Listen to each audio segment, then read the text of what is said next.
And by the way, could Bitcoin obviously go down? Listen, if the stock market sells off 20%, if we do get some institution that goes under because of a private credit crisis or something like that, Bitcoin could easily wick down in 50s, 40s, whatever, right? I'm not calling bottoms.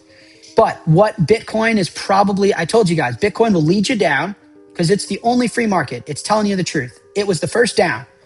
Bitcoin was feeling the pain that everyone else is starting to feel now in February.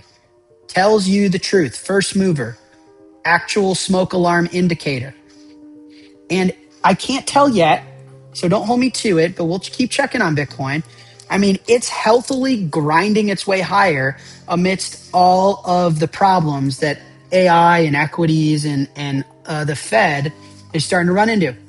It's really interesting. It really, really is. It really, really is. According to Jack Mallers, the world is about to enter a new monetary epoch in which the established financial system is being stretched to its breaking point. He contends that conventional approaches are insufficient to address the debt issue facing the United States. However, the narrative extends beyond government debt and interest rates. Global capital flows are changing due to technology, artificial intelligence, and digital assets, and nations are searching for alternatives to the dollar-based financial system. According to Mallers, Bitcoin is a reaction to a more serious issue, the decline in trust in conventional currency rather than merely a speculative asset. In today's video, we'll discuss why Jack Mallers thinks the Federal Reserve might eventually be compelled to resume aggressive money printing, why the debt cycle might be the main factor influencing Bitcoin's next move. If you're intrigued by bold predictions and deep financial insights, make sure to like this video, subscribe to the channel, and turn on notifications for more engaging content. Thank you for your support and enjoy the video.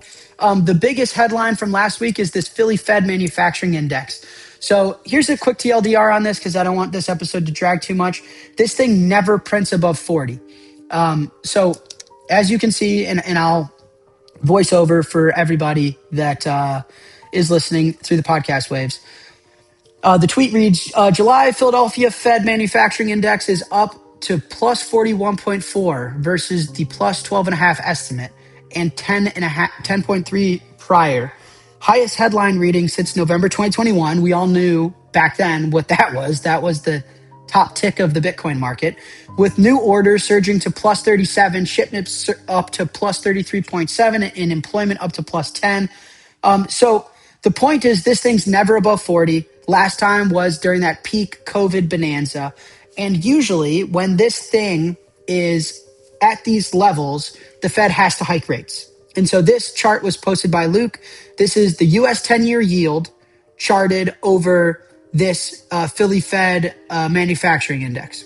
And when this thing goes up, so do yields, because it's presumably highly, highly, highly inflationary. Well, the indicator is assuming lots and lots and lots of inflation, lots of growth, lots of hot, hot, hot. And the Fed has to cool it down and raise rates. And mind you, that's what Jerome Powell did. November 2021, this thing printed above 40. We got the fastest rate hike that we've ever seen. And that was during times of extremely hot inflation prints, right? And so what did the markets look like today? Number go up, yield addition. 10-year yield up, 30-year yield up, 2-year yield up. And this is all on the back of what was a miracle inflation slowing print in June. Remember, the last episode was like, inflation is down all of a sudden, which I told you guys, Warsh is not going to hike rates over my dead body. You got to be fucking kidding me. And the point, it remains the same. People say, oh, but Jack, what about the 1970s? Or what about, no, guys. There's one thing that matters. The debt levels. The debt levels matter. That's not just like a random thing that you can decide to ignore if you want. When you're that indebted, you cannot raise the interest expense on that debt level. The 10-year cannot, look at the 10-year at 4.6. You cannot have it that way. Because by the way, guess who else this impacts besides the United States? People that want a mortgage, AI hyperscalers that want to borrow trillions of dollars to go build out data centers only to get their ass kicked by China. That impacts everybody that wants to borrow money and build and live, have a credit card. So the fact that we got a plus 40 print on the manufacturing index from the Philly Fed, even and yields continue to go up even after a slow inflation print, because you assume, oh, slow inflation print, yields are going to come back down, the market's going to realize, we're not in this, hyperinflationary time. No, Yields don't give a fuck. The gig is up, in my opinion. The gig is up. If they want to raise rates, they can. Of course they can. Do whatever they want. But that will cause a debt spiral and send us into austerity level of depression, recession. They're going to have to do what? What are they going to have to do? Well, yield curve control. Like what have I tried to explain to you guys before? You can have the Fed print money out of thin air to buy the 10-year, which drives yields down. But you're literally printing money to subsidize the government. That's the end game of fiat. It's like, well, then what are we doing here? Why would anyone hold the dollar? Like you'll start to see, not overnight, but you'll start to see a repricing of things like gold, a repricing of things like Bitcoin. Like, why am I even materially interested in this dollar thing anymore? So we're getting to that point where the Fed and the US Treasury are going to have to start choosing the bond market over everything else.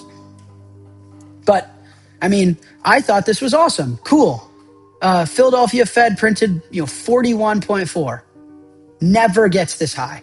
Okay, surely it's time to hike rates, right? Yeah, good luck. $40 trillion in debt? Good luck. Good luck. I call bullshit.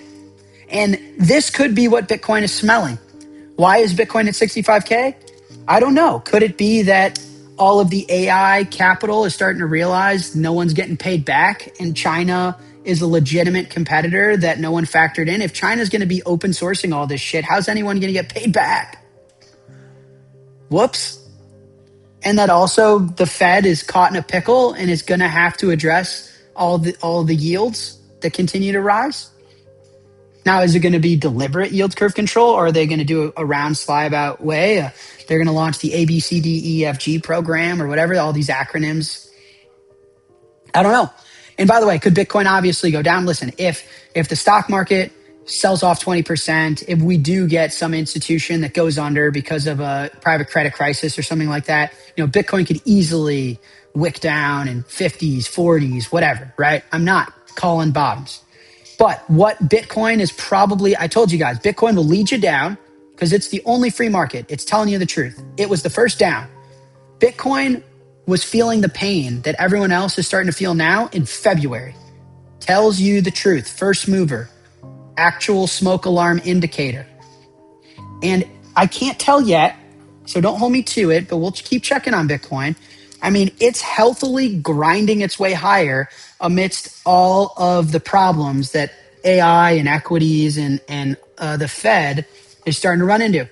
It's really interesting. It really, really is. It really, really is. Jack Mallers makes a remarkably straightforward case. A manufacturing number this high would have almost certain tighter financial conditions and higher interest rates in the past. However, today's world is very different. Compared to earlier cycles, our economy is not the same. Because of this, Mallers feels that policymakers are forced to choose between safeguarding the value of the currency and safeguarding an economy that is heavily indebted. In the past, governments have typically opted for easier money, greater liquidity, and more money production over difficult spending reductions. This is where the topic of Bitcoin comes up. Mallers views Bitcoin as more than just a speculative trade or a hazardous investment. He interprets it as a financial warning system that reflects mounting worries about inflation, monetary policy, and the long-term viability of conventional currencies. To remain up to date on the most recent developments in Bitcoin, cryptocurrencies, and the digital economy, please take a moment to like this video, subscribe to the channel, and enable post notifications. So a Chinese model has climbed the ranks. Kimi K3, which is a new model. I'll just read the tweet. Big news. Kimi K3 by Kimi Moonshot is now the #1 front-end code arena with 1679 points, surpassing Claude's Fable 5. That's a 17-place jump from Kimi K2.6. In front-end, Kimi K3 is #1 in 6 of the 7 domains. Brand and marketing, reference-based design, data and analytics, consumer product, simulations, and content creation tools, landing #2 in only gaming behind Fable 5. And by the way, it's a fraction of the cost, a fraction of the cost. So what did we talk about last episode? What did we expect? For one, I called it. I hate to be the guy that says I told you so, but I told you so. So what else did we say last week? We said, well, if you're a business, if you're Strike, if you're any business, do you want to use the one that costs 10 times more or 10 times less? Well, It's obvious. I want to use the one 10 times less. And by the way, I'll also use the open source one because I can see, are there any backdoors? What are you doing with my data? So open source and it costs 10 times less? I mean, you gotta be kidding me. So what did we see this week? Just in, US companies reportedly use Chinese AI models more than domestic alternatives. No shit. Why would it's just a no-brainer. That's the free market at work. So then a headline that followed that today, just in, Trump officials are reportedly weighing blocking US access to top Chinese AI models. You say, okay, but the China version's not, it might be cheaper, but it's no open AI. No, it is, though. It is. And by the way, people are saying, oh yeah, well that's because China is stealing OpenAI. It's downloading ChatGPT and testing it out and then able to kind of reverse engineer. Okay, who gives a fuck? Guess what? I don't give a fuck. I just want the cheapest intelligence I have access to. I don't care. Who cares are the people that invested trillions of dollars assuming ChatGPT had some moat that was defensible and is going to be worth $10 trillion as a company. Yeah, I feel bad for those people. Those people should have stayed humble and stacked sats. They're not going to get their money back, are they? But that's as the world goes. That's how it works. You invested money into something that didn't work. Sorry. You should have bought Bitcoin. If people want to save money into their future without counterparty risk and without taking on risk, that's what Bitcoin is for. Stop comparing these two. Bitcoin is not going to change. The consensus rules aren't going to change. You're not going to all of a sudden wake up and there's now 42 million Bitcoin. Bitcoin is Bitcoin. Now, if you want to take risk, that's fine. You could lose it. Pretty simple.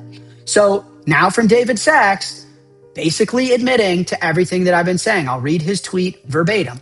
This is concerning. For the first time, a Chinese model, Kimi K3, has taken the #1 on front-end code arena and is scoring at or near the frontier on other benchmarks. Meanwhile, America is tying itself in knots. Politicians and bureaucrats are banning new data centers, piling on state regulations, and pushing for new federal agencies to pre-approve frontier models. This is how you lose the AI race. The rest of the world won't play by our rules if we bog ourselves down. Permissionless innovation is how America won the internet and became the technological envy of the world. We can do it again with AI while addressing risks in a targeted way, or we'll watch our lead evaporate. According to Jack Mallers, the Philadelphia Fed Manufacturing Index's recent spike to 41 is a serious warning flag because they indicate robust growth and rising inflation. Figures this high have historically compelled the Federal Reserve to boost interest rates. However, Mallers contends that the United States' almost $40 trillion in debt makes this moment unique. Mallers contends that the Fed cannot just continue to raise rates without causing a far more serious issue. The government, corporations, homeowners, and enterprises investing billions in fields like artificial intelligence would all face higher borrowing costs as a result of higher yields. Now, the Fed must decide whether to safeguard the debt system or the currency. According to Mallers, the most likely result is that authorities would eventually need to intervene by implementing measures to lower bond yields and provide additional liquidity. However, he contends that this has a drawback. Investors may become less confident in the dollar and turn to other assets like gold and Bitcoin. Bitcoin is functioning as a financial smoke alarm for Mallers. Although it might not be an exact forecaster, it frequently responds before other markets identify issues. Mallers thinks Bitcoin may be a portent of a significant change in the global financial system as debt pressures increase and the Fed must make tough choices. Please take a moment to like this video, subscribe to the channel, and enable post notifications for future Bitcoin, macroeconomic, and digital asset content. And as always, happy investing.